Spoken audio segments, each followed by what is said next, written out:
आप देख रहे हैं समाज से जाति, मजहब, संप्रदाय, अंधविश्वास, बुराई और खामियों को दूर कर एक सभ्य समाज निर्माण करने की बात। भाइयों बहनों, 2 दिन पूर्व 2024 का स्वतंत्रता दिवस पूरे देश ने बड़े धूमधाम से मनाया। लेकिन ये पूर्ण आजादी नहीं है, ये राजनीतिक आजादी है।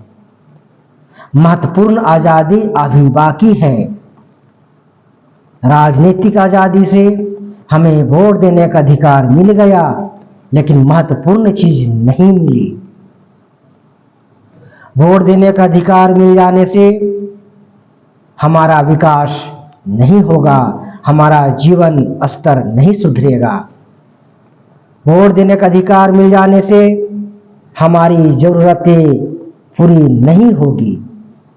इसलिए महत्वपूर्ण आजादी की लड़ाई लड़ना अभी बाकी है।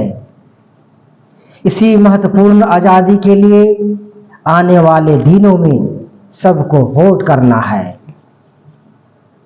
ये महत्वपूर्ण आजादी है आर्थिक आजादी, और साथ में देश को सामाजिक आजादी भी चाहिए। देश आज भी जाति मजहब में बटा हुआ है और इसके कारण समाज में अनेक समस्याएं हैं। समाज आज भी मानसिक अंधकार में जी रहा है।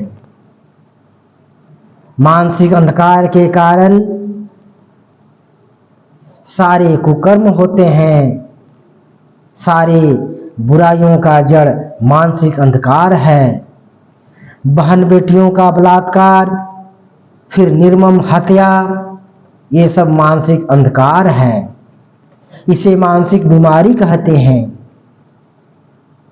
यह मानसिक बीमारी अनेक लोगों का जीवन को बर्बाद कर देता है। शारीरिक बीमारी मात्र एक व्यक्ति को प्रभावित करता है, लेकिन मानसिक बीमारी अनेक लोगों को बर्बाद कर देता है, अनेक लोगों का जीवन को प्रभावित करता है।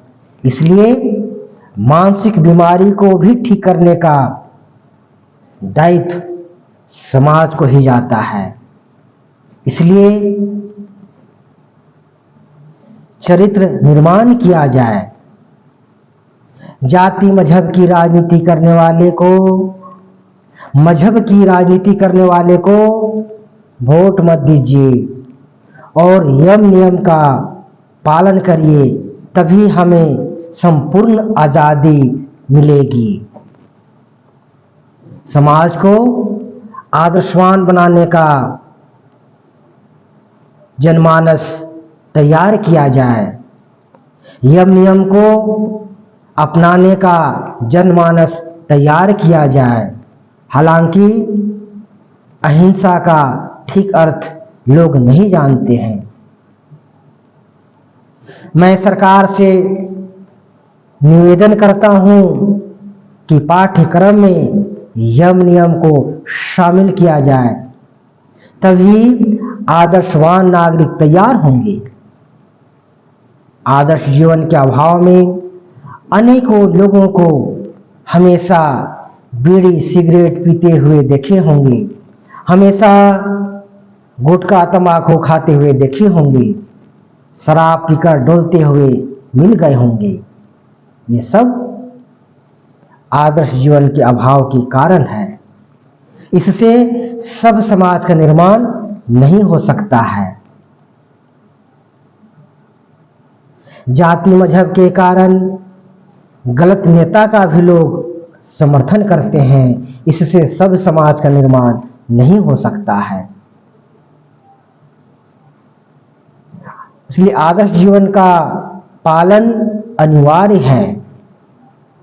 आदर्श जीवन शैली के बिना ना राष्ट्रीय चरित्र शिरोमणि हो सकता है और ना ही राष्ट्रीय स्वास्थ्य ठीक हो सकता है।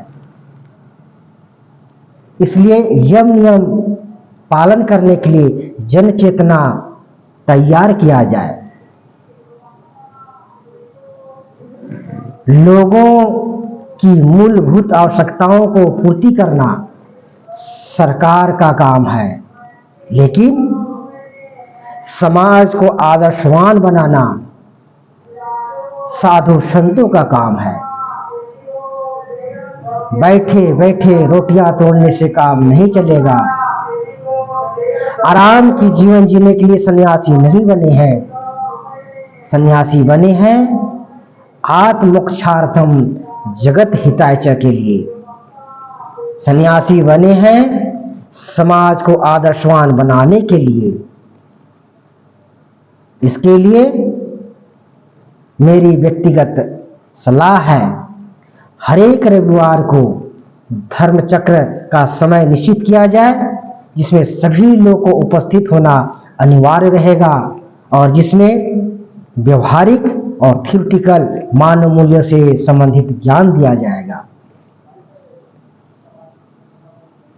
एक एक सन्यासी, एक एक संत कम से कम 1,000 लोगों का जीवन सुधारेंगे, ऐसा संकल्प लिया जाए। समाज को सुधारने का जनमानस तैयार किया जाए। इसलिए सभी लोग डॉक्टर हो कि इंजीनियर हो, जज हो कि वकील हो, सरकार हो कि प्रशासन हो, व्यापारी हो कि किसान हो, आदर्श समाज निर्माण में सहयोग करें। इसलिए यम नियम का पालन करें।